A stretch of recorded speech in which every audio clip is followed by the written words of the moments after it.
thanks, Kern. Before we dive in, we'll just do a quick intro about horizontal integration, and then we'll dive into the topic. So a little bit about us. We've been a platinum partner with Sitecore for over 2 years. Sheetal, over 10 years. 10 years. Well, 5.3 something. Implementation. We've done hundreds of Sitecore implementations at that enterprise level, so we've kind of seen everything, run the gamut of good, bad, ugly. We have over 60 certified developers, right? Technology? 63 as of today. Okay. And then I think one of the things that we're pretty proud of are the awards. We have 5 Sitecore Experience Awards, and then I think 11, including Sheetal, Sitecore Reviews. We do everything from end-to-end strategy, UX design, implementation, systems integrations across, well, Sitecore as well as Salesforce, SharePoint, which we'll talk a lot about in this case study that we'll show you today.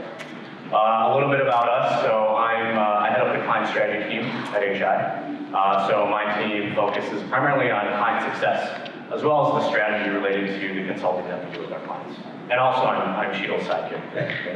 My name is Sheetal Jain, and I'm the practice lead responsible for global delivery from a technical standpoint for horizontal integration. I don't know how, but I've been fortunate to be part of Sitecore for about 7.5, 8 years, and 6-time MVP. So we didn't just want any sort of bio today, we actually wanted to humiliate ourselves. So this is a picture of us from high school. And I'm not exactly sure what's happening with Sheetal's mustache. You can ask him directly. I don't know, but the bigger question is, what's up with the legs? That was the pose that was happening in 1994. So a little bit more about us and kind of back in the early 90s and when we were in high school, some of the things that we grew up on. I don't know. Totino's Pizza, is anyone still a fan of those? Because I am. Right, I had it last night, yes. Well done. Nintendo, Contra, Double Dribble, Gary, right? Floppy disk, who remembers those things? Raise your hand. And you find, you're right, my fault. Well, I think what's annoying today is some people, the younger generation, only see that as the icon to save a file, right? So it's kind of, I feel a little bit archaic. I actually used those in high school. Big fan of Oasis. This was Sheetal title. Who many of you are Bollywood fans? Raise your hands. This is the King Khan, you know, Shah Khan. This whole era of 94s when this romantic movies came, it was all a lie, right? It's how easy they. I realized it later on and fell into the trap that time, but it's Bollywood celebrating. What you don't see is Sheetal also has that cool necklace on underneath this t-shirt. I had a man crush on Keanu Reeves, so I think this is from the movie Bill and Ted's Excellent Adventure. But just like our high school pictures were, I think everyone can agree that things were a little bit awkward before the internet, right? So imagine back in 1994, Sheetal and I wanted to go to the debut of Speed, and we wanted to connect and go see the movie because we were pretty excited about the movie. So imagine back then, instead of having an internet machine in all of our pockets at the time, I'd have to go to a newspaper, I'd have to read the fine print, I'd have to find the movie location, I'd have to find the time. And if you didn't know his number, which I may not have, I'd have to go to the white pages, look up Sheetal's name. And the other weird thing, again, talk about awkward, your phone number was on everyone's doorstep. Isn't that a weird feeling, just that your phone is being available at anyone's discretion, which I find very funny. But we'll talk more about privacy in terms of what we did with Rocky Mountain. So I called Sheetal. If you had this cool phone in your bedroom, we'd call. Hopefully he'd pick up. We wouldn't get that busy signal. I think they talked about that or played that in the keynote yesterday. We talked, we made plans, and since we didn't have cars, we'd have mom drive us to the movie theater and we'd go to the movie, right? So I think what's interesting is you're probably all wondering what the hell does any of that have to do with application development. And imagine it's 2016 and you still had to go through that process. What's interesting is that was kind of what the customer experience was like for one of our clients, Rocky Mountain. So a little bit about them before we dive in. They are a health insurance provider. They're out of Colorado, and they were started by a group of physicians. They offer everything from employer group plans, family and individual. And today, they started small, but they've grown, so they're over 200,000 enrollments. So they're a fairly sizable company. Actually, they just got acquired by UHG, so they found success in what they've been doing. Now, back prior to 2016, again, this is 2 years ago. The enrollment process is like this, so I'm sure everyone has gone through this process. But for their Medicare enrollees, what they do is an open enrollment begins. We know there's a short time period for you to enroll for your employer. What they have to do again at that time, they have to go to rmhp.org, and then they have to download or print a PDF. And from that PDF, they look and find what plan they want to enroll into. Then they would call or fax, which is crazy, to submit that application. And then from there, they would have to call into a customer service representative at Rocky and confirm that they were enrolled in that plan. So it was just a very, very laborious and inefficient process. So it was frustrating. You think about all of the time spent both with the end consumer to do that, as well as time spent on the operational side with the customer service rep.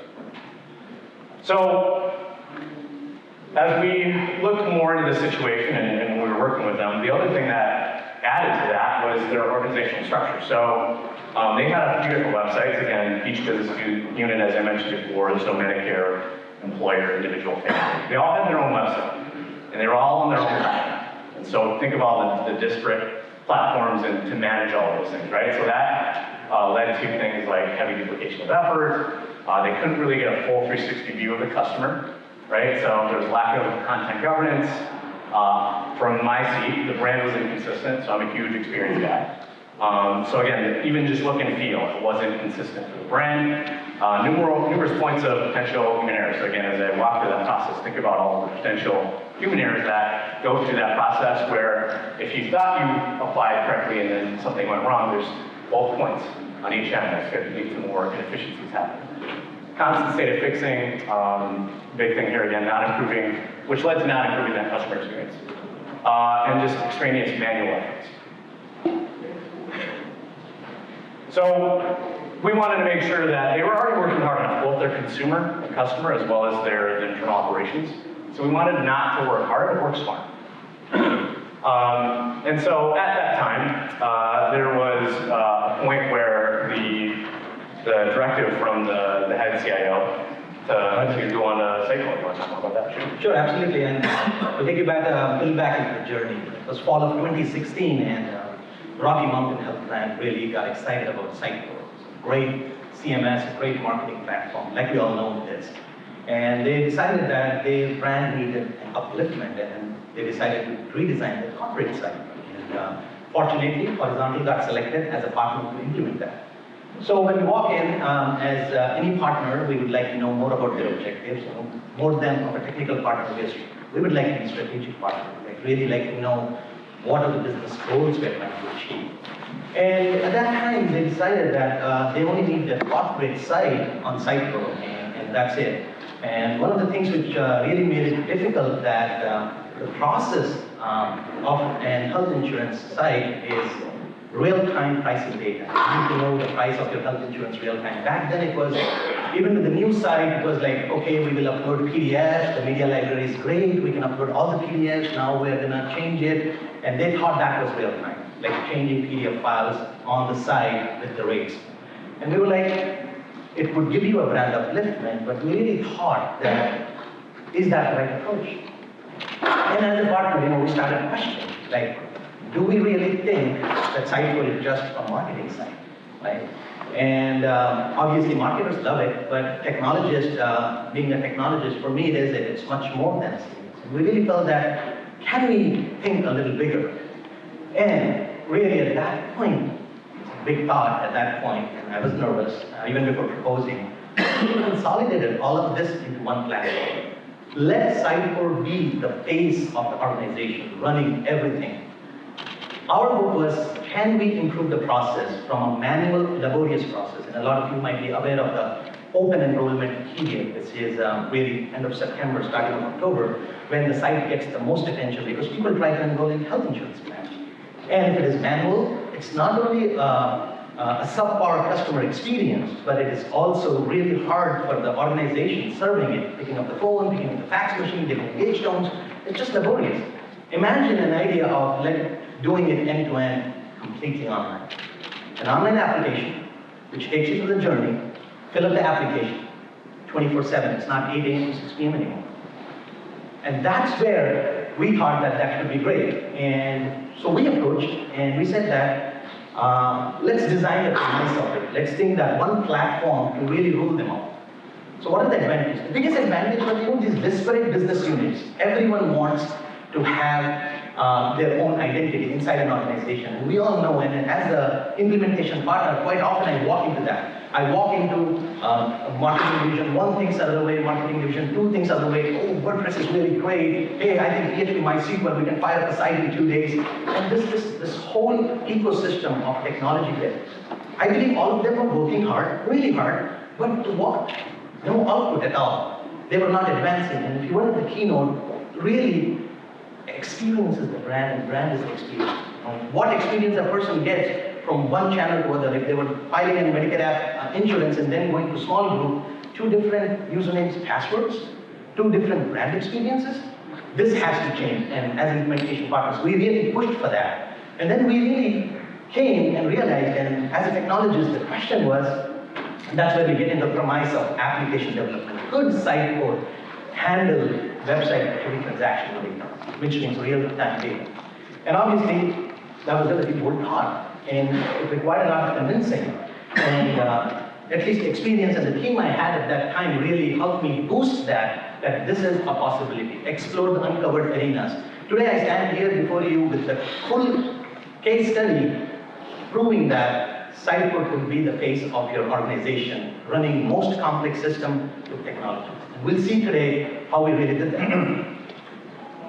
Some of the key requirements really at that time when we were working were like, let's list down what are the most complex features, because some of them we knew we could solve easily with Sitecore based on our prior experience.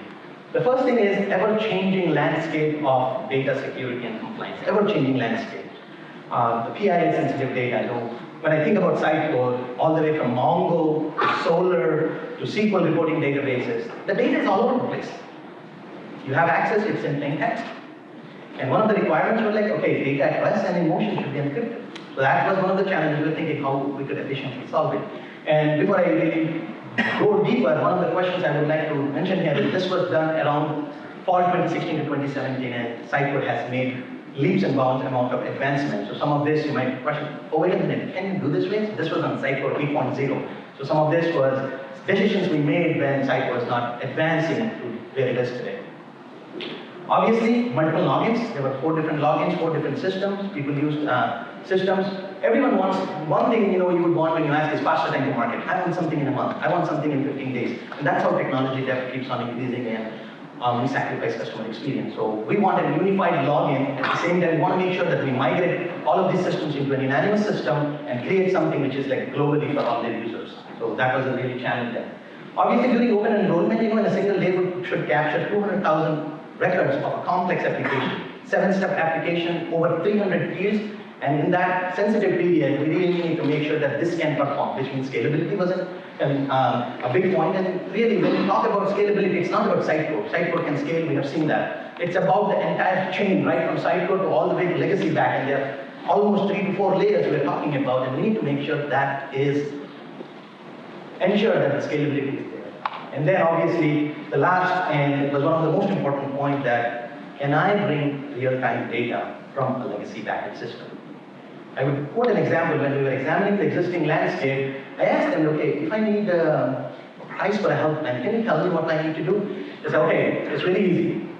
First, you tell me which county you're from, Colorado. So based on county, we'll go to one system and get some data from that county. Second, what's your age group? Male, female, demographics. You get that information from another system. And for the third system, where you put in that data, then it will tell you, okay, this is the price. So just to get the price of a health plan, it's a very small thing, you really need to talk to 3 systems. Laborious, manual, they had spreadsheets of data. They had people so proficient in spreadsheets, they're like, oh yeah, it's easy. Work for half hour and collate the spreadsheets and create them into PDF. They thought that was the life. That's how it has to be done. And that's where we saw like really tremendous opportunity. And I felt that as technologists, we have to change for the better. As implementation partners, we always have to look out for how can we make it better, even better with our experience. End of the day, if our clients win, we win. That's the whole premise of it. So obviously the journey started being Sitecore can be just more than a CMS, and the project goals were very, very clear. We started on this RMHP digital transformation journey, and we made these project milestones that this is how we're going to achieve. Sitecore 8.0 with XDV was our platform which was chosen, and obviously depending upon the entire ASP.NET Microsoft stack. So all of this was the premise of it. One key thing here to understand is every project has a definitive timeline, and we had a timeline on our end too, where I cannot just change overnight all the legacy backend systems. That was really not possible. So the legacy backend system which were powering it was still there, right? To any organization, I just cannot say that, okay, let's just rebuild everything, and then there you go, in a year you can have everything what you need. That was not the case. I chose, or as an organization, we chose to live with all the backend system because that was a business requirement, yet to make something like this really happen. So thus we went on to work. This was an amazing journey, and the RMHP digital transformation really started. So the first point really in this transformation journey was consolidation. So on the left-hand side, you see all these disparate business units. There's a corporate side, there's a Medicare side, there's a small group, employer group sides, and there's a member portal. All different. Some of them were gated, some of them were non-gated. And all of these had their unique, back then there was a thing, one-click information. So all the Medicare sites say, for our applicants or for our users, we need one click to that particular website. That's why I had these all different portals. And what we did was we redesigned them, brought them under one platform. Obviously, contextual navigation was one thing where we proved that having one umbrella is really going to be helpful. Everyone who wants to interact with Rocky really needs to remember a keyword, rmhp.org. That's your gateway for everything. You can come in, so with unique and user experience, and at the same time, just giving them one umbrella. I think before you go on to Sheetal, I think not only the platform itself, but you talked about the experience. I think going through that discovery with the stakeholders at the organization and understanding which each business unit leader needed, and understanding each of those audiences and the nuances was also pretty crucial. Not only the platform, but making sure it's activated from the platform to meet all of the needs. Absolutely, that's a good point. And again, one of the things we always see is this, among these issues here, we see that the last bullet point, high maintenance and technology debt. And technology debt is a very broad and relative term, right? And to us, what it was is, for the amount of money it was being spent, are they getting value, right? Sometimes you're just maintaining a third-party old system, just end up paying enormous amount of money. At that point, really the question was that, is it all valid? Getting a convincing thing that the solution which we will put in place is gonna just remove all of the system. The thought itself was really good, because at the end of the day, there is a single partner and one solution. So that was really interesting. And then really when Sitecore was bought, from an experience platform standpoint, what they really thought was, okay, we can manage our content. We can upload our own PDFs. That was the key driving point. We get the power in our hands. Naturally, when we build the corporate side, using our standard methodologies and principles, they got the whole experience platform out of the box. They could now do behavioral-based personalization on all of their visitors. If the visitor is signing in from a particular username and password, we know they are really a Medicare user or an individual user or a small group user, and they would be redirected to that particular persona. So that was an added bonus to it. So this was all good. I did a lot of talking. Now I would like Arturo to show what it is today. The prior experience of calling or faxing. I just don't have the patience for calling today. I just don't think that I could have that patience. So from a paper application to online, end-to-end, entire thing is online. I'd like Arturo to really show me that what is the experience today. But as this plays through, a few things to just note. Obviously, we knew it could be more than a CMS, but that was sort of what was built on. So now that it's a component-based architecture, it's more modular, it's scalable, right? So you get that baseline of usability from a content authoring perspective. You'll see some of the forms here, as Sheetal mentioned earlier, that data is now being fetched in real time. And so I think you maybe saw the pricing earlier, and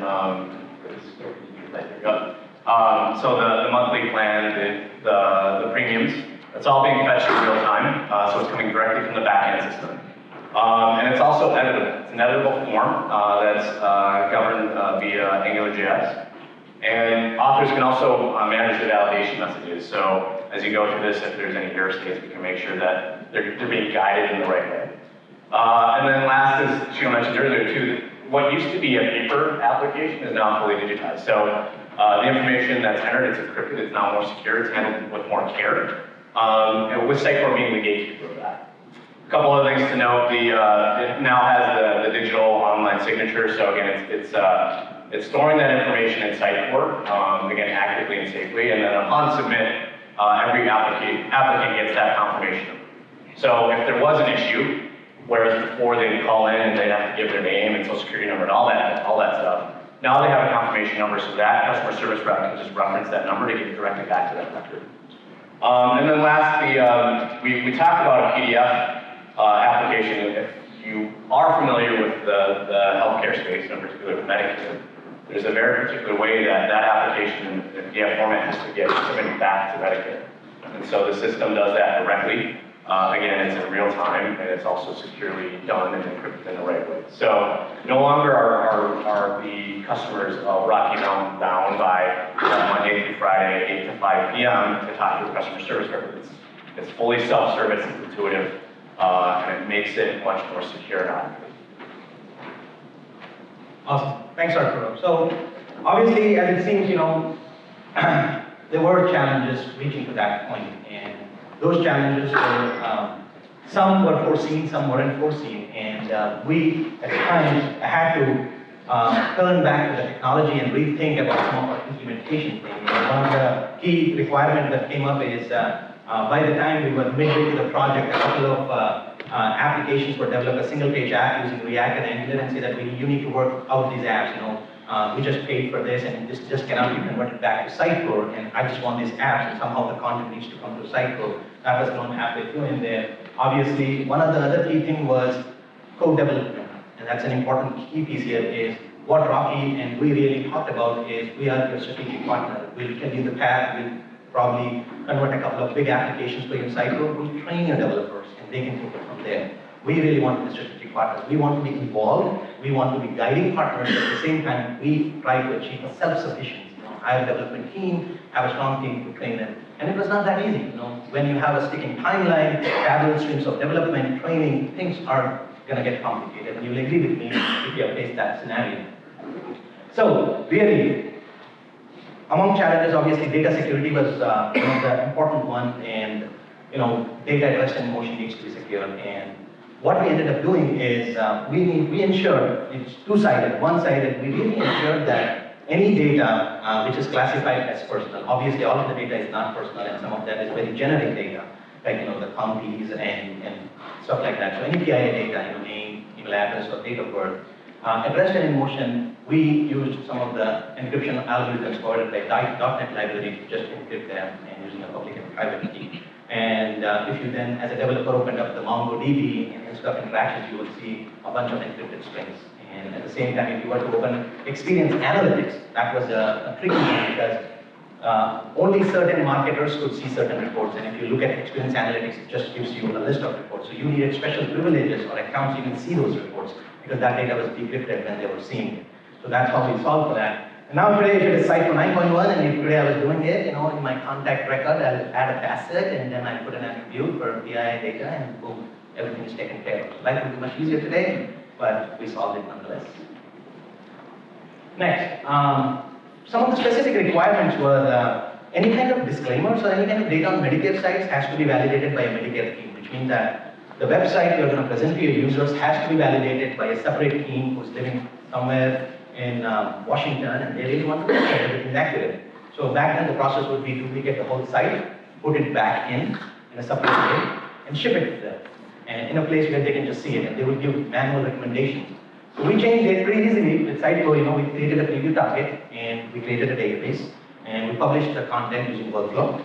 And this whitelisted the, I can say this is a URL you need to see. Any other non-Medicare data will be able to push real time. So right there, from a 2-month update to a 2-day update, as long as we got the approval, we were able to push it out. So some of these things might be very, very simple to technologists, like, oh, that's super easy, we have done it 100 times. But to do it for the right use case, that's the real benefit, because the people who are being benefited are amazed that they don't have to do this duplication effort. And I think what's interesting too is the organizational culture that shifts, right? So from a legal perspective, to have those things reviewed, it changed the way they worked with their counsel, making sure that the content was accurate. That's a good point now. Now really comes the most exciting part, and I'm pretty sure you're anxiously waiting for that. Like, how did we really deal with transactional data? As I told you earlier that it's not only about getting the data, it's about a lot of different things. Performance is a thing, partial failures, if you are a developer or an architect, partial failure is a thing in service-oriented architecture. You can decouple it from a monolithic application and have to worry about, okay, what if some part of it fails? How am I going to manage the entire application? This was kind of the landscape which we went in. It's like interconnections, separate applications built on different technologies, all the way from Cold Fusion, VB.NET, 2016, guys, VB.NET, and I don't know VB.NET, but I could recognize, yeah, that's VB.NET. And all the way to some of the MVC applications, we saw that the integration was super complex. So things were clear that, two things were very clear in my mind. The first thing is, I really cannot change the backend systems. So that has to be the same. So in the backend systems, obviously there were some internal systems and data storage, which was just storing some data. So that was really there. And obviously I know that Sitecore is going to be my de facto presentation layer. I had to do something in between to make sure that this is the reality, guys. In the center lies the real answers. And at that point in time, we decided to build a microservices-based architecture where we have individually self-contained certain business use cases, right from code to single sign-on. So each one of them was really independent and which would get, and obviously using inter-process communication and RESTful APIs, I would use a global API gateway to get that information. Now the beauty of this is the presentation layer, although it is mentioned Sitecore here, now that is really decoupled. You can have any presentation layer. You still can manage with your entire infrastructure, have global API gateway, and do it. So you can have any new technology, you can have an Angular app, you can have a React app, all of that could be seamless. Now we broke the barrier between, okay, we need to upgrade Sitecore, fantastic, all of that can remain the same. And these endpoints for application, and they really thought, okay, we need to build a mobile app, so fantastic, you don't need to do anything here. All the global API gateway, get the data, it should be good enough. Obviously, doing that was not pretty straightforward, and a couple of challenges we encountered. The pattern which we use, and this is a reference diagram from Microsoft, and the design pattern is known as the famous DFS, which is backend for frontend framework, known as the API gateway pattern. And the premise of the API gateway is an architecture which allows us to communicate between these microservices and still have a presentation layer agnostic thing. Many people would wonder here that now aren't you creating a single point of failure with API gateway? What happens if your API gateway was to fail, or what happens if you are not able to scale? Obviously, the beauty of this API gateway is the scaling mechanism, which really helps us to divide these gateways on a few different things. Based on devices, you can choose which gateway it goes. Based on geographic location, if the visitor is coming from a particular location, you can decide which gateway falls under. And you can also go as long as devices. Sometimes it's like Medicare, open enrollment, just have its own dedicated gateway. So some of that is being tested there. You guys are not bored yet, right? All right, so as I told you earlier, right, that the question about single-page apps, they want Angular apps and React apps. They really need to make sure that they work cohesively. And back then, today's answers would be different. And back then, we did solve that, and we did make sure that the data was really getting fetched from different systems. So let's take a look at it. So we know our legacy backend systems, they were pretty standard, they were as is. We made a few modifications, like upgrading to a newer .NET framework and making sure that it was running up nicely. And we had our global API gateway with all of this managing macroservices behind the scenes. So now, if I need to get a price for a health plan, I would call the global API gateway with some parameters like age, county, and then go. That's how I would get RESTful APIs. The ITC then process communication would really make sure that, and we handled some partial fail, like if one of the microservices failed, there were fail-safe mechanisms in place. At that point, trying dedicated messaging queue was on the cards, but it really did not pan out, and that's something still, this architecture could really leverage from. So let's talk about a little bit about presentation layer, and really when I talk about this architecture, the first site to be built was corporate site, pretty standard, right? You have Sitecore renderings, you have MVC renderings, view renderings, fantastic, easy, and the corporate site was getting filled up. The application which you saw recently, and Arturo showed you the Medicare application, was really built, there was server-side Angular renderings on Sitecore. The layout was driven from Sitecore, and obviously we had to juggle around, experience editor support, and the big thing that application was able to serve all the analytics data back. That was the big thing back then. So all of the analytics data, right from form input to validation, everything was captured very securely. Yeah, we jumped through some hoops to make experience editor work, but at the end of the day, we were able to give a good experience. And one thing I would like to mention here is while doing that, it was more important to understand that the form labels, the validation messages, the field, some field cannot show for certain regions, all that logic was built in Sitecore. So the content author had a greater control on this sensitive application, which was a big deal back then because Medicare would want to change the disclaimers all of a sudden. Medicare would want to make sure that the experience is different. So that was really hard. The second thing was this Angular rendering then would convert into a PDF file exactly the way it was before. The online application gets through a document microservice, gets pushed out into a document of PDF, and that is submitted to Medicare because Medicare can only accept PDF documents. Earlier, it was file transfer, now it is automated. As soon as the user submits it, Medicare gets it. So, user to Rocky Mountain to Medicare, and all of them have the same confirmation number, same repository, a search interface, all of that end-to-end online. There were a couple of other things which we had to build on AngularJS, and I had to do some concessions. Like the AngularJS app, I was only able to get the content out of Sitecore, but all of the analytics or the experience editor support we were not able to give because one, due to the resource constraint we had at that time, because time was running out. Two, the application was almost in completion phase, so changes in those applications was really not warranted. We ended up using Sitecore Services Client, obviously, type service and the entity service to get the data out. We had a React too. We had everything back then. So it was like we have all the modern JavaScript frameworks working. And as you can see, the presentation engine and the personalization layer really was serving only the corporate medical broker side. And there were three other sites, employer, product, and group were on Sitecore Services Client. And obviously, when we left off, we gave a good projected roadmap. The big question as a technologist, if it was designed today, what changes would I bring? That's a most important question I really like to try to ask myself that how would I change it? And the first thing which I feel is we should have started with scaled API gateway. We had issues, and sometimes the scaling was not appropriately. It created a single point of failure. A deployment would push out and bring the system to halt. So I think multiple API gateways really was needed and were implemented. Second is, I would like to introduce Sitecore JavaScript services so that my personalization engine and personalization, it would do everything today with the power of Sitecore platform, which means that I could either use a layout service to get the rendered HTML out and personalize it, and they can be everything on one platform. And that's how I could serve all of these various different portals on it.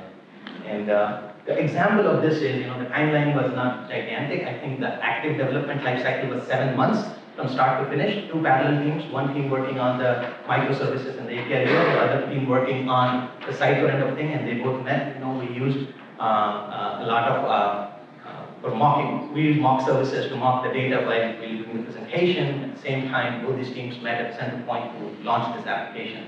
And obviously, there was a strong roadmap ahead of us.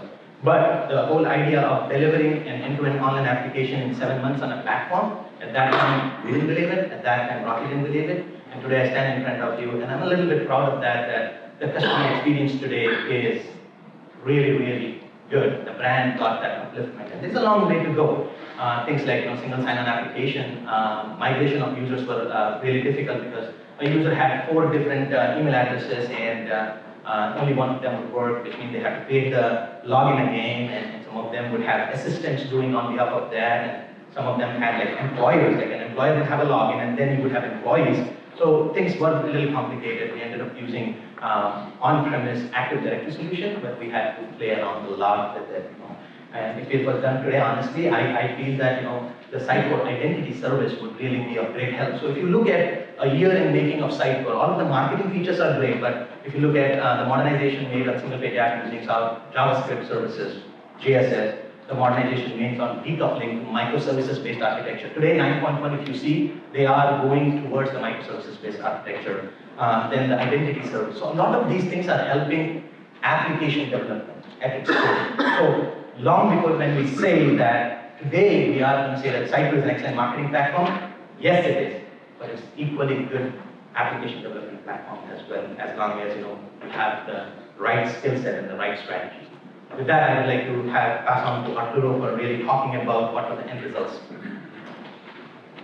Yeah, actually, at a high level, there were 6 core success metrics that we were pretty proud of, and the client was very happy with. One was obviously the experience improved, right? So now it's self-service, it's intuitive, and the brand is consistent across all those properties. The biggest thing is probably guessed right away that the operational efficiencies have improved. So those calls to the customer service, to the call center, have reduced by 85% because it's now a self-service website. More efficiency internally from a web ops perspective, so again, greater agility with the integrations through the CMS as well as those Microsoft services that Sheetal walked through earlier. And the security, obviously everything is encrypted, it's automated. Again, handling all that PII data with care is crucial, critical. Fastest time to market, so now that they're on Sitecore along with all the integrations, they have that speed to scale with regard to Azure and the cloud platform. Yeah, I'd like to mention a point here, and this was on Azure Infrastructure as a Service, and that was a decision we made to make sure that we are being time to market is faster. So we helped them implement an IaaS entire infrastructure and convince them that IaaS would be a right option. And all of their backend systems were still on premises, but then using some of the caching mechanisms, the global API gateway would live in Azure Infrastructure as a Service. We created a private subnet and managed security to that. So that was another interesting thing where certainly at HAS, the decision was a little more complicated, but as long as it was IaaS, it fulfilled some of their compliance requirements. So that's how. And then certainly not least but not last is the fact that we are proud of the fact that we can ideally consult ourselves out of a job. So we are proud to see when we can hand over the keys to our clients so that they can run their own platform, both from a technology perspective as well as the content offering perspective. So at the end of the day, as Sheetal mentioned earlier, their success was our success. We got together and go Bayside. So very happy. They're actually running it completely independently now. So hopefully if there's any other work or other integrations that they need from us or features, we're happy to take that call, but again, we're happy to see that they're owning their own experience moving forward. One quick announcement from HI, we do have a booth, it's 301. We are giving away a pair of Beats headphones, so come check us out. It's a pretty cool AR experience to see if you've won. But I guess we'll take questions. We have some notebooks to give away if you stump Sheetal. Notebooks for asking questions and me not answering them. You get a mic. Coming. Number 3, please.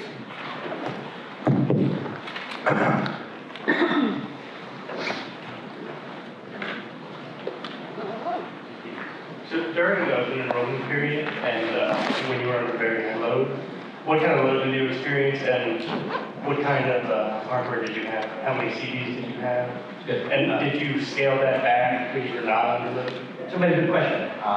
Yes, so obviously, as you know that we started off with 4 CD servers in 2 clusters. Yeah, 4. 4 CD servers and there were 2 clusters. And during the load times, fortunately the Sitecore Experience platform was really not the bottleneck. As I said, the global API gateway was. So we had to horizontally scale the gateway to handle the load. And there is a couple of small features in that, like, whenever a partial failure happens at the first screen or the second screen, the app itself is in Angular rendering, so it's on the server side, so it loads in the first attempt itself, it loads the entire DOM. And if it was to fail, the data would still be preserved in a manner, and it would still issue things like we looked at the same login, and then we could retrieve the application, or we would send you a notification saying that your application was not completed. And we scaled that global API gateway horizontally by putting more boxes. Now what we realized is rather than putting all the pressure onto one gateway, then we scaled the gateway in the next version. In open enrollment, really the period is not allowed for any sorts of deployment, it's a very sensitive period. And obviously we had some lessons to learn there, and thus what we did is in the next round, we had dedicated gateways for applications. So this is your application. If it fails, boom, you have another gateway to rely back so that data is not lost. And obviously we relied a lot on the shared session. In Sitecore shared session, we also had a custom shared session object which we used to store so that we need to make sure that when just bouncing back from one server to the other server, the data was ready. So a lot of learning, and I'm very sure, but that's all we're doing. Hello, I was wondering if you could tell me a little bit more about the API gateway. I was curious why you didn't use something like Azure API management to do that. Absolutely, and that's a good question. It was one of the contenders to use Azure API management, and while we were working on it, we were trying to understand why we working based off on our strengths. And the one thing which came to our thought was, is Azure API management was fully vetted out at that point. It was in early stages and enterprise application. And a lot of it has to do with how much risk I could take on something which is up and coming rather than something which is already vetted. And for an organization at Rocky, what was more important was stability with whatever we did, and that was the reason of Azure PaaS was not a reality.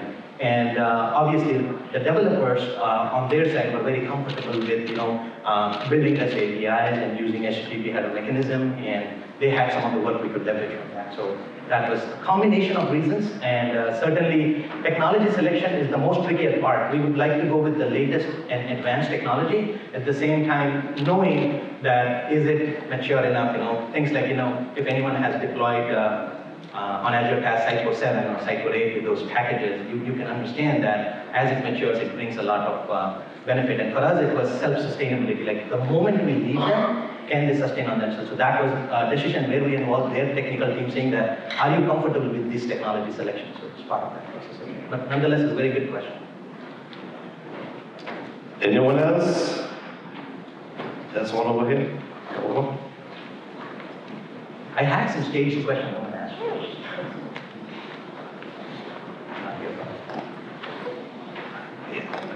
No, excuse me.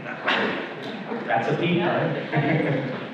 Hi. What was the reason behind introducing both Angular and React? Those were the disparate business unit decisions. So the business unit, while we were in development, decided that they want to build a small little application on their own, which does not conflict with what we were building globally or corporate. So they built that application, and then realized that Sitecore could serve the content because they were repeating the same content there. And that's React and Angular was a decision they made that this is faster to market. We just build something fancy and cool.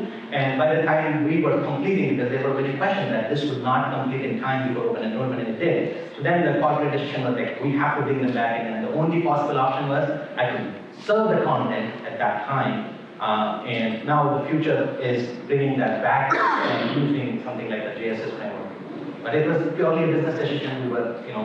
We had to solve it somehow.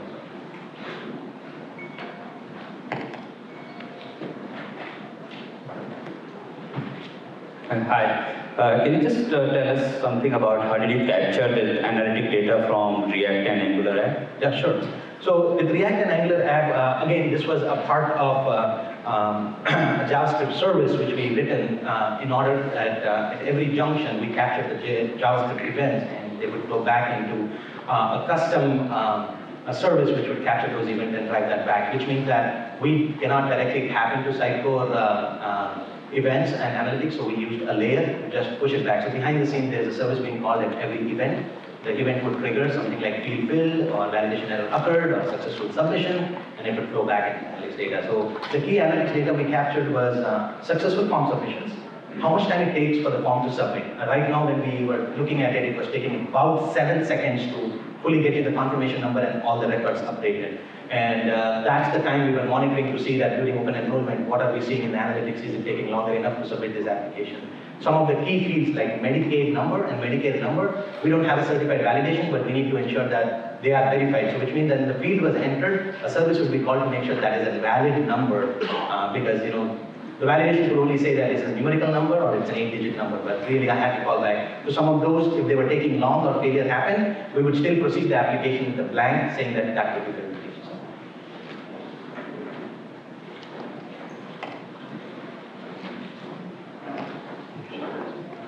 So before I ask a question, I want to ask my first question. Did you build the SSO yourself?